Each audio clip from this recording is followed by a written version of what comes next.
Hello friend, once again you all welcome the wonderful session of the bio Bharat platform. Bio Bharat के इस YouTube channel पे मैं Azhar sir, आपका biology mentor, फिर से आप सभी लोगों का बहुत वेलकम करता हूं और उम्मीद करता हूं आप अच्छे होंगे, हेल्दी भी होंगे और बहुत बेहतरीन डायरेक्शन में अपनी एजुकेशन को आगे बढ़ा रहे होंगे।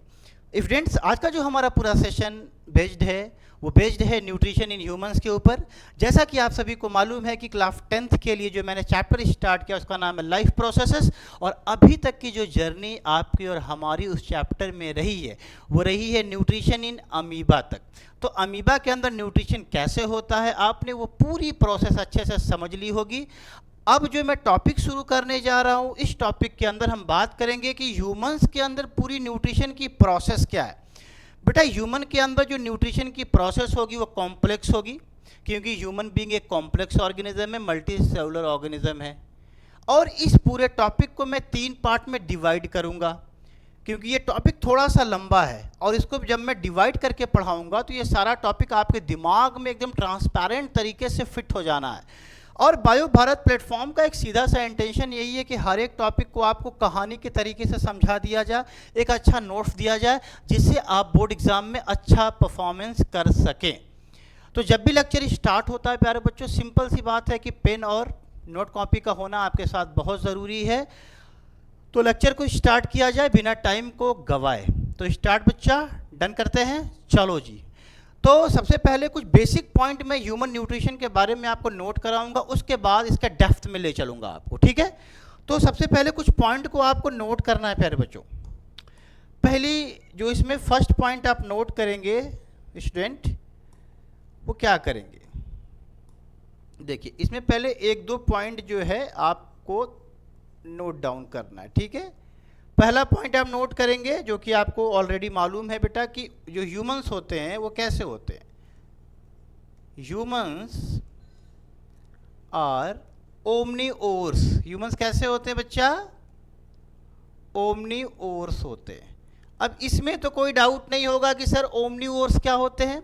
ओमनीओर्स ऐसे ऑर्गेनिज्म होते हैं भैया जो सब खाते हैं। जैसे भाई ह्यूमन क्या है, ह्यूमन वेजिटेबल भी खाता है, फ्रूट भी खाता है, मीट भी खाता है। तो ऐसे ऑर्गेनिज्म जो सब खाते हैं, जो सब कुछ खाते हैं, उनको ओमनीओर्स कहते हैं। जैसे हर्बीवोरस और ऑर्गेनिज्म होते हैं, जैसे गोट देख लो, बकरी। बकरी क्या होती है? हर्बीवोरस होती है, क्योंकि वो केवल घास खाती है, तो उसे हर्बीवोरस कहते हैं।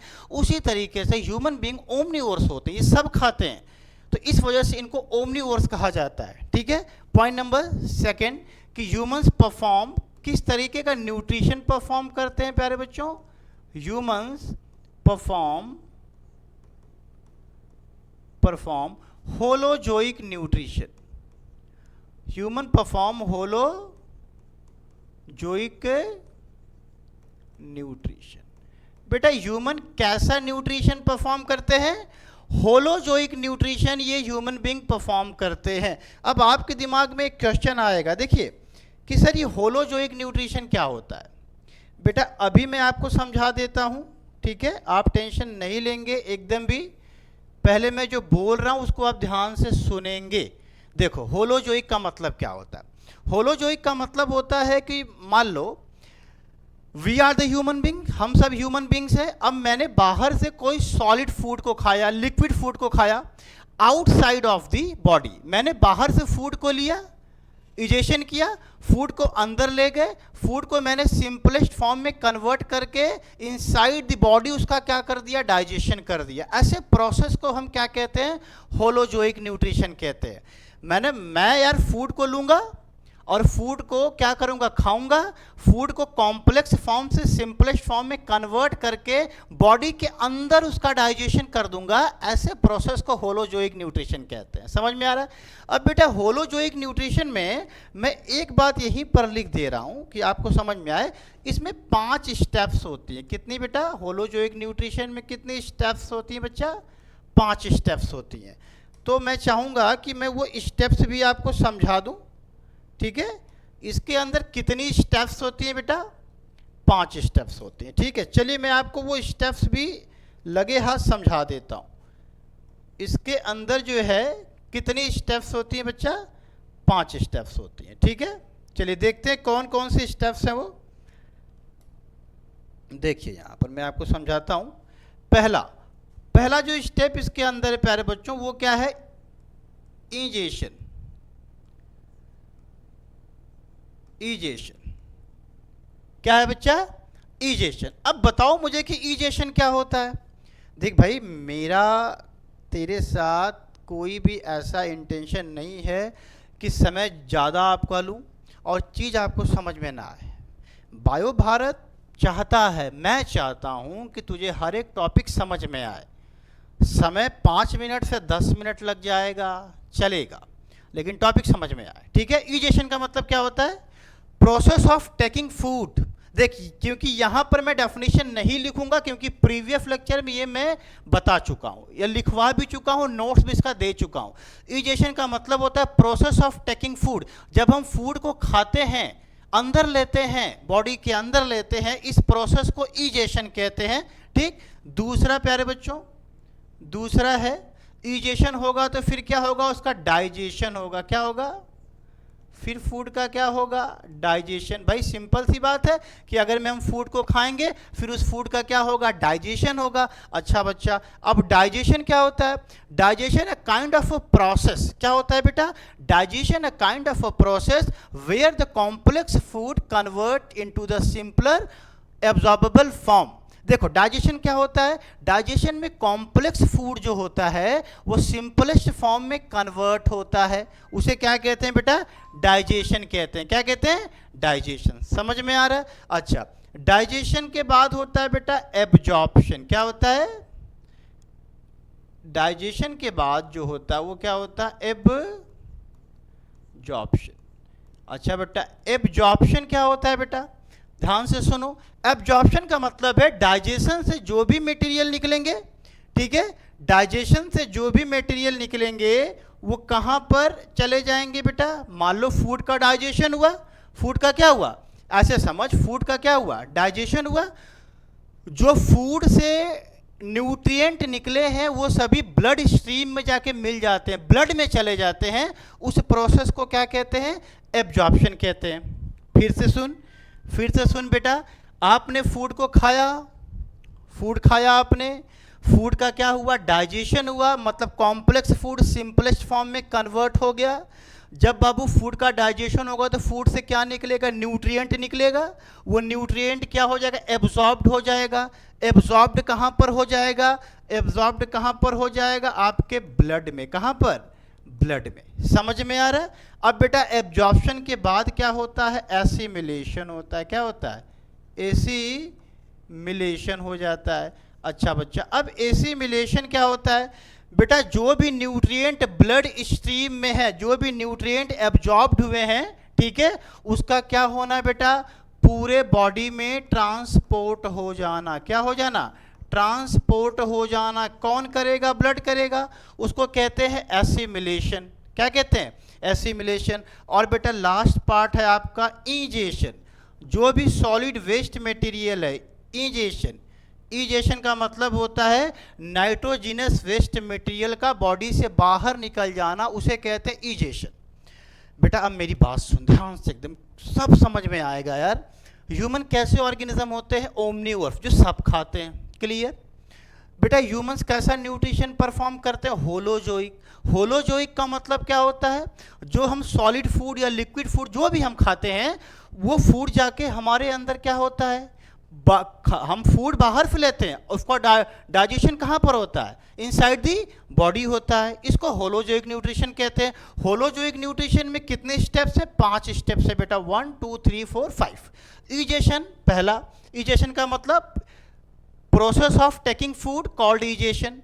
डाइजेशन का मतलब जो फूड हमने खाया वो कॉम्प्लेक्स फॉर्म से सिंपलेस्ट फॉर्म में कन्वर्ट हो जाएगा। जब बाबू फूड का डाइजेशन होगा तो फूड से कुछ न्यूट्रिएंट निकलेंगे, वो एब्जॉर्ब्ड हो जाएंगे। कहाँ पर? ब्लड में।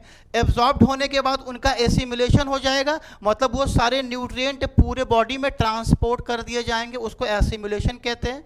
और लास्ट में क्या होता है? कुछ नाइट्रोजिनस वेस्ट मटेरियल बॉडी में बन जाते हैं और उसका शरीर से बाहर निकल जाना, उसको क्या कहते हैं? इजेशन कहते हैं। जो भी शरीर में गंदे मटेरियल हैं, नाइट्रोजिनस वेस्ट मटेरियल है, खराब पदार्थ हैं, जब वो शरीर से रिमूव हो जाते हैं उसे इजेशन कहते हैं। अब बच्चा तू बता, ये एक तरीके की प्रोसेस चल रही, देख इजेशन होगा तो फिर डाइजेशन होगा, फिर एब्जॉर्प्शन होगा, फिर एसिमिलेशन होगा, फिर इजेशन हो जाएगा। इतनी बात समझ में आई प्यारे बच्चों? अच्छा, अब बेटा जो पूरा, अब एक पॉइंट यहां पर और नोट करना है आपको, जो ह्यूमन का, ठीक है, human digestive system, human digestive system, human digestive system है ना, इज 8 to 10 मीटर लॉन्ग। बेटा जो लेंथ होती है ना, जो डाइजेस्टिव सिस्टम की पूरी लेंथ होती है वो कितनी होती? 8 to 10 मीटर, 8 to 10 मीटर। अब भाई आप समझ सकते हो कि 8 to 10 मीटर बहुत ज़्यादा होता है, ठीक है, 8 to 10 मीटर। बच्चा जो पूरा, जैसे देखो ह्यूमन डाइजेस्टिव सिस्टम शुरू कहाँ से हो रहा है? माउथ से शुरू होगा, एनस तक खत्म हो रहा है ना। तो ये जो पूरा ह्यूमन डाइजेस्टिव सिस्टम है ना, इसकी पूरी लेंथ बता रहा है कि सर माउथ से लेके एनस तक है ना, माउथ है, यूसोफेगस है, स्टमक है, स्मॉल इंटेस्टाइन है, लार्ज इंटेस्टाइन है ना। तो ये जो पूरा सिस्टम है यहाँ से लेके यहाँ तक, उसकी लेंथ कितनी है बेटा? 8 to 10 मीटर। समझ में आ रहा है भाई? इतना समझ में आ गया? अच्छा, अगला पॉइंट आ जाओ, फिर अगला पॉइंट भी मैं तुम्हें एकदम ट्रांसपेरेंट ही कर देता हूं भाई। अगले पॉइंट पे आ जाओ। तब अगला पॉइंट है बेटा कि जो ह्यूमन न्यूट्रिशन होता है, ठीक है, ह्यूमन न्यूट्रिशन, ह्यूमन न्यूट्रिशन है ना, ह्यूमन न्यूट्रिशन, ठीक, ह्यूमन न्यूट्रिशन को हम दो कैटेगरी में डिवाइड कर देते हो, ज़्यादा तुझे आसानी से समझ में आएगा बेटा। तो ह्यूमन न्यूट्रिशन को हम यहाँ से दो कैटेगरी में क्या करते हैं बच्चा? डिवाइड कर देते हैं, ठीक। चलो इसको हम दो कैटेगरी में डिवाइड कर देते हैं, ह्यूमन न्यूट्रिशन को। देखो ध्यान से आप, थोड़ा सा रुक जाओ बेटा, हाँ ठीक है। चलो भाई, ह्यूमन न्यूट्रिशन को हमने क्या किया, दो ऐसे कर ले, ह्यूमन न्यूट्रिशन को हमने दो कैटेगरी में डिवाइड कर लिया। देखो अब कौन कौन सी कैटेगरी इसके अंदर आएगी बेटा, क्योंकि ह्यूमन न्यूट्रिशन कैसे होता है, देखो इसके अंदर एक तो आएगा बेटा एलिमेंट्री कैनल सिस्टम। क्या आएगा? देखो ह्यूमन, इसमें आ जाएगा बेटा एलिमेंट्री कैनल, एलिमेंट्री कैनल। और एक आ जाएगा बेटा एसोसिएटेड ग्लैंड। क्या आ जाएगा? एसोसिएटेड ग्लैंड्स आ जाएंगी, एसोसिएटेड ग्लैंड्स। देखिए अब मैं समझा क्या रहा हूं आपको, इतना तो आपको समझ में आ गया होगा। अब मैं आपको समझा रहा हूं कि एक्चुअल में जो ह्यूमन के अंदर पूरी न्यूट्रिशन की प्रोसेस चलेगी, वो प्रोसेस एक्चुअल में चलेगी कैसे।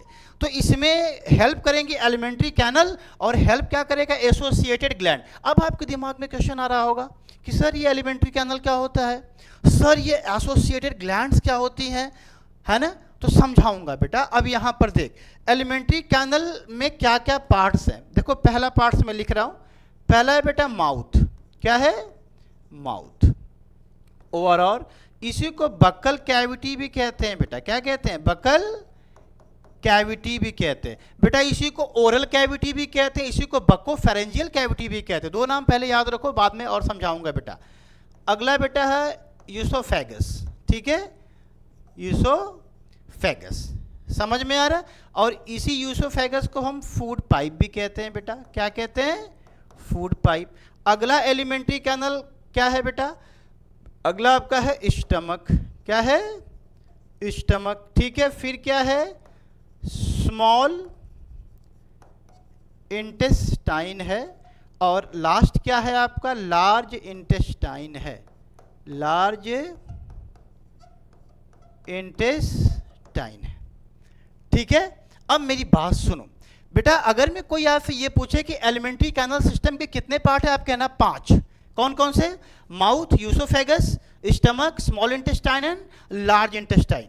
बेटा रेक्टम और एनस एलिमेंट्री का पार्ट नहीं होते। आप कहोगे क्यों? आगे समझाऊंगा कि रेक्टम और एलिमेंट्री कैनल का पार्ट क्यों नहीं होते हैं। ठीक है, तो एलिमेंट्री कैनल, ठीक है, एलिमेंट्री कैनल के 5 पार्ट होते हैं बेटा। माउथ होता है, देखो माउथ, ठीक, ये फूड पाइप, फिर stomach, small intestine and large intestine, these are the part of the alimentary canal system. और बेटा यहाँ पर कुछ एसोसिएटेड ग्लैंड्स क्या क्या आएंगी, देखो एक ग्लैंड तो आपकी आ जाएगी सैलिवरी ग्लैंड, क्या आ जाएगी बच्चा, सैलिवरी ग्लैंड, ठीक है। उसके बाद आ जाएगा बेटा लीवर, बॉडी का बिगेस्ट ग्लैंड है बेटा, आपके शरीर का बिगेस्ट ग्लैंड क्या होता है, लीवर होता है बेटा, लीवर, ठीक है। उसके बाद एक ग्लैंड है पैंक्रियास, पैंक्रियास। अब समझो मेरी बात, अब मेरी बात ध्यान से सुनो बच्चा, देखो मैं क्या बोल रहा हूं, एलिमेंट्री जो ह्यूमन के अंदर पूरा न्यूट्रिशन चलेगा ना, उसमें 2 चीज़ों का रोल बड़ा इंपॉर्टेंट है, एक तो एलिमेंट्री कैनल का, एक तो एसोसिएटेड ग्लैंड का। भाई आप खाना खाओगे कहाँ से, माउथ से, माउथ से खाना होके कहाँ आएगा, फूड पाइप में आएगा, फिर कहाँ जाएगा, स्टमक में आएगा, स्टमक में जाने के बाद फिर कहाँ जाएगा, स्मॉल इंटेस्टाइन में जाएगा, फिर कहाँ जाएगा, लार्ज इंटेस्टाइन में जाएगा। तो इसको कहते हैं एलिमेंट्री कैनल। और बेटा फूड के डाइजेशन में एंजाइम चाहिए, क्या चाहिए, तो ये कुछ ग्लैंड्स यहाँ पर जो आप देख रहे हैं, सैलिवरी ग्लैंड है, लीवर है, पैंक्रियास है, ये कुछ इंपॉर्टेंट ग्लैंड्स जो है इंपॉर्टेंट एंजाइम को रिलीज करती हैं जो कि डाइजेशन में हेल्प करते हैं। तो इन दोनों के कॉम्बिनेशन से कह लो कि होना है ह्यूमन का डाइजेशन, क्या होना है, ह्यूमन का डाइजेशन। अब बच्चा यहाँ पर जैसा कि आप देख पा रहे हो, मैं यहाँ पर आपको मार्क करके दिखा रहा हूँ, यहाँ पर देखिए ये माउथ है, ये एलिमेंट्री का पार्ट हो गया, ठीक है। यहाँ पर देखिए सेकंड नंबर पे यूसोफेगस है बेटा, ये एलिमेंट्री का पार्ट है। फिर थर्ड पार्ट क्या है, यहाँ पर स्टमक है। फिर बच्चा यहाँ पर देखो लिखा हुआ स्मॉल इंटेस्टाइन, ठीक है, और फिर क्या लिखा है, लार्ज इंटेस्टाइन। तो these are the part of the alimentary canal system. और यहाँ पर देखिए कुछ ग्लैंड दिया, देखिए यहाँ पर पैंक्रियाज है, पैंक्रियाज आपने यहाँ पर लिखा है, ठीक है। और यहाँ पर देखिए बच्चा लीवर लिखा है, क्या लिखा है, लीवर लिखा है। और देखिए यहाँ पर लिखा है सैलिवरी ग्लैंड, क्या लिखा है। तो ये कुछ इंपॉर्टेंट ग्लैंड्स हैं जो कि ह्यूमन डाइजेशन में हेल्प करती है। अब बेटा एक बात और आपको समझ में आ रहा होगा, सर आप इसको डिटेल नहीं कर रहे हैं। अब एक एक टॉपिक को अगले लेक्चर में मैं डिटेल करूंगा, माउथ को, यूसोफेगस को, स्टमक को, small intestine and large intestine को। बेटा समझ में आ रहा है। अब बात सुनो, पहले तो इसका मतलब समझ लो, फिर अगले लेक्चर की बात करेंगे। इसका मतलब समझो कि एलिमेंट्री का मतलब क्या होता है। बेटा एलिमेंट्री का मतलब होता है सीधा, स्ट्रेट, क्या होता है, स्ट्रेट। और कैनल का मतलब होता है कैविटी। और अगर मैं यहाँ पर एक वर्ड बढ़ा दूँ आपके लिए, अगर मैं एक वर्ड यहाँ पर बढ़ा दूँ, एलिमेंट्री कैनल सिस्टम कर दूँ, तो बाबू सिस्टम बनता है ढेर सारे ऑर्गन से मिलके। अब जैसे देखो एलिमेंट्री का मतलब सीधा, और कैनल का मतलब जिसके अंदर कैविटी हो, और सिस्टम बनता है ढेर सारे ऑर्गन से। तो देखो माउथ, फूड पाइप, फिर स्टमक, स्मॉल इंटेस्टाइन है, लार्ज इंटेस्टाइन। तो एक स्ट्रेट लाइन में है तो नाम पड़ा एलिमेंट्री। कैनल सभी के अंदर कैविटी है, सभी के अंदर खाली जगह है, तो कैनल सिस्टम बनता है ढेर सारे ऑर्गन से। तो mouth, oesophagus, stomach, small intestine, large intestine, ये सारे अलग अलग ऑर्गन से, पूरा नाम क्या पड़ गया बेटा, alimentary canal system. I hope so कि पहला लेक्चर आपको बहुत ही अच्छे तरीके से समझ में आया होगा। ये बेसिक था ह्यूमन न्यूट्रिशन का प्यारे बच्चों। कल आपको इन सारे को बेटा, जो आप एलिमेंट्री कैनल देख रहे हो और एसोसिएटेड ग्लैंड देख रहे हो, इन सबको हम डिटेल करेंगे अगले लेक्चर में। इसका स्क्रीनशॉट ले लीजिए, बहुत इंपॉर्टेंट है। कल मिलते हैं एक नए लेक्चर के साथ जहां पर हम एलिमेंट्री कैनल को डिटेल करेंगे बेटा। तब तक के लिए best of luck, hard work करते रहें स्टूडेंट्स।